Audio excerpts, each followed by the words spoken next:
Hey everybody, welcome back to the vlog. So today is a Fujifilm day. Now we've been talking about Canon and Nikon and Panasonic and a lot of Sony, but we really have not been talking too much about Fuji because Fuji hasn't been coming out with a lot of new cameras as of late. They came out with the X-T1, the X-T2, and now the successor of the X-T2 is the X-H1.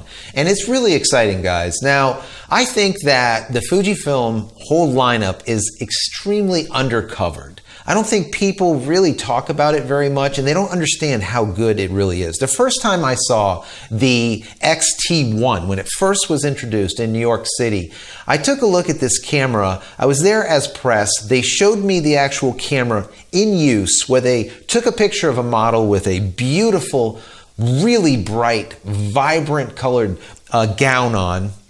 And they went basically soup to nuts. They went from the shot to post-production to out the Fujifilm printer. Now guys, I have to say that in all of my time working with digital, and even prior to that with film, I've never seen color fidelity like which came out of this X-Trans sensor, even with the very first X-T1. It was just absolutely amazing. I don't even know what else to say about it. It's unlike anything else that I've seen. So this video is going to be a direct comparison between the Fuji X-T2 and now its successor, the H1. I know it kind of sometimes gets boring when it comes down to all the specs, but I promise you, at the end of the specs, I'll give you my thoughts on it and rationale or reasoning why you should or should not go with this brand new H1.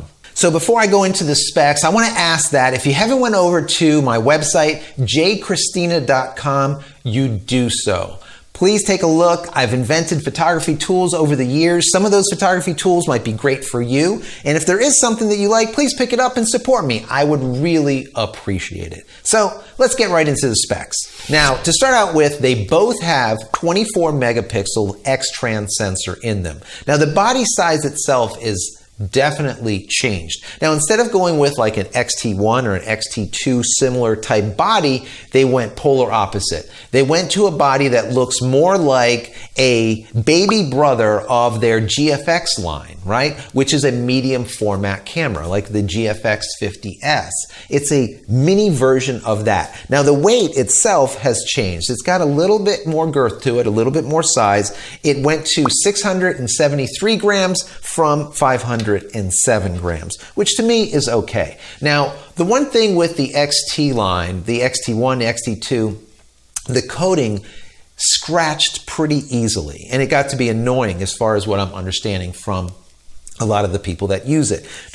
Fuji changed that up completely. They made a little bit heavier body itself, but the coating on it, they now have a powder coating that is supposedly like 8H, whatever that's supposed to mean, harder. All right. So when you powder coat anything, you get a harder coating, and that's what they did. The entire magnesium chassis has been powder coated.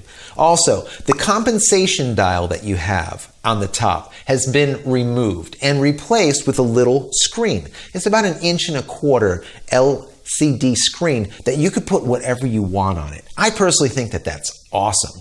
I like the compensation. I like all the dials. I like the old school feel of an SLR rangefinder type camera, which this looks like, but having that little screen on there and putting whatever you want on there, whatever details are important to you, I think is awesome. Now, a lot of Fujifilm users of the X-T1 and the X-T2 have asked for an AF, a dedicated AF button on the back of the camera, and Fuji responded with that button. Now, the OLED EVF, the electronic viewfinder, has went from about 2.25 million pixels to over 3.5 million pixels. So when you are looking at your preview through your viewfinder, your EVF, it's going to be a lot more crisp, a lot more detailed, a lot more, you can see a lot more in it. So that is really good. I'm glad that they did that. Now, they said they also worked out blackout. They've said that the blackout now is down to 0.000005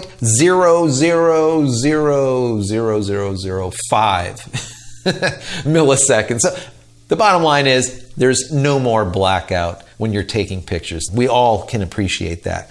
Now the H1 has a touchscreen in comparison to the X-T2, and that touchscreen can tilt in two different angles, basically two axes.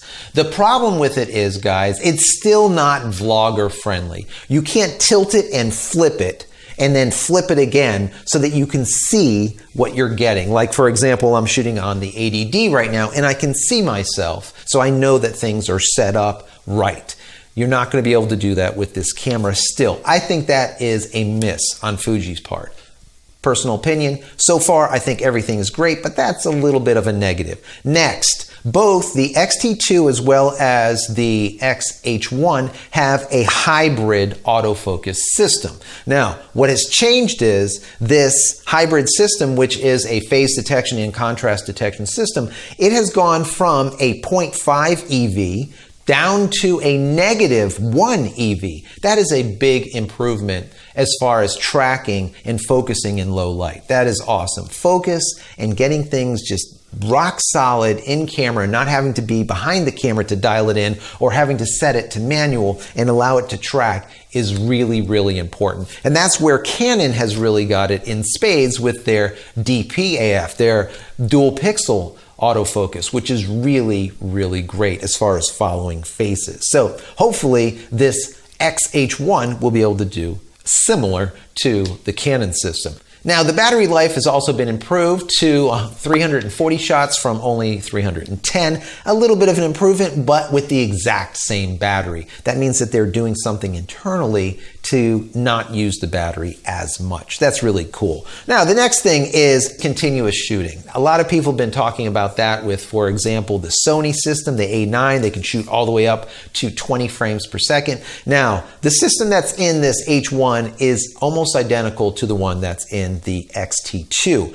It will shoot up to 14 frames per second electronic shutter or 8 frames per second with the mechanical shutter. Now, if you slap on the additional vertical grip, you can get up to 11 frames per second, which is really not bad. That is really good. Now, for $300 for that vertical grip, I think that is a no-brainer. I would definitely pick up that grip for the $300 and now have 3 batteries running simultaneously so that there is less heat produced from any one area.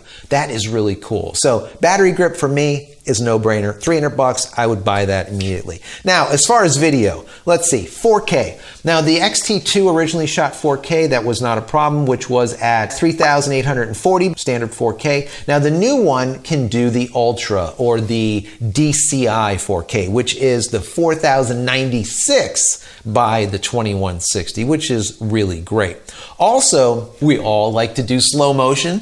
They've listened and they've given us 120 frames per second at 1080p. That's really great. The X-T2 only went up to 60 frames per second. Next is the capture bit rate. They have doubled it from 100 megabits per second all the way up to 200 megabits per second. They've also added an EternaFilm setting so that you are able to now capture at greater dynamic range. Over, they're saying 400% better dynamic range. That is really incredible. Also, it is now going to allow you to record F-Log directly to your SD cards. That is fantastic for doing after the fact color grading, right? And being able to get that flat neutral image and then later on bring back your color and bring back your contrast after the fact. It is a better way to shoot video. Now, talking about SD cards, most major manufacturers either give you one SD card, or if they give you 2 SD cards, they'll give you one slow and one fast, one UHS-I and one UHS-II. Why? I don't know. It makes no sense. I can't figure it out. I've never been able to figure it out. Fuji is one of those companies, they listen to what people are looking for and they just simply give it to them. Right? They just simply give it to them. And here's a perfect example. They give us 2 dual deck, basically dual cards, both UHS-II, high speed. Just simply makes sense, right, guys? Makes sense. So the next thing is really kind of important. 5-axis image stabilization. That is IBIS, in-body image stabilization. In the past, with the X-T1 and the X-T2, your image stabilization was on your lenses. Now they've moved it into the camera body. So it doesn't matter what lens you use with your H1, it will have 5-axis image stabilization, but very importantly, all the way up to 5.5 EV, guys. That is crazy. That is really, really good internal image stabilization. So the question here is, from the beginning, like we said, is it worth going with like a used X-T2 or possibly the new H1? Looking at the specs and what is available, the difference in price and to spec, there is really, it's a no-brainer. There's not even a question. You're looking at $1,900 for the H1 and $1,600 for the X-T2. $300.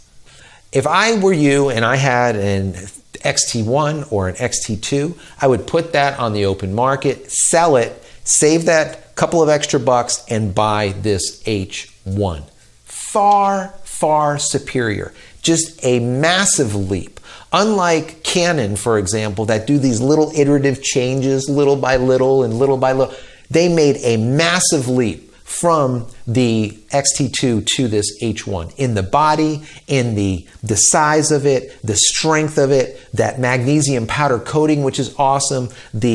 Now we have a touch screen to it. There's so many things that are in here that $300 is absolutely a no-brainer. Also, I personally, like I said earlier, would spend the extra $300 on that vertical grip so that you can get all the way up to 11 plus frames per second, right? And also being able to dissipate that heat throughout the entire unit with 3 batteries instead of just 1. I think that just simply makes sense. I personally would do it. So, bottom line here is, go with an H1. I think this is going to be an amazing camera. I'm going to be bringing one in to test very soon. I'm just really excited about it. I am also excited about what Fuji has been doing for the last year. I haven't talked to you guys too much about it, but I have to say that unlike Canon, for example, that they will put out, for example, firmware updates whenever there's a problem, there's something wrong, there's hot pixels, or there's banding, or whatever the case might be, to fix something. Fuji listens to their clients. They listen to the shooters. They listen to us and say, what can we do inside the firmware to give them what they want? So if you bought an X-T2 a year ago, now like probably 10 plus firmware iterations later, you not only have a better camera, but you have a camera that has more features, right? They continuously add features via firmware. I think as far as APS-C sensors go, I think the X-Trans sensor is by far the best out there. And if they can get a dual pixel AF similar to Canon and have this facial tracking work as well as Canon, I think that, I don't care if it's Canon or Nikon or Panasonic or Olympus, I don't care who it is, I think the Fuji H1 is going to destroy it. That's my personal opinion with all of these specs, especially on the video side. Photos are going to be awesome just like in the past, but video has just been bumped up tenfold. So that's it, guys, for this video. I want to say that if you like this video, please do me a favor, give me a thumbs up. That would be awesome. Subscribe to the channel so you can get my content, and hit that little notification button so when I do produce new content, you'll get it immediately. And finally, as I always say, please head over to my website, jchristina.com, where you can find a lot of photography tools that I've invented for photographers like you and me over the years. So check it out, and if there's something there that you can use for your business or yourself, pick it up and support me. I appreciate it. That's it, guys. I'm out of here. We'll see you in the next vlog. Take care.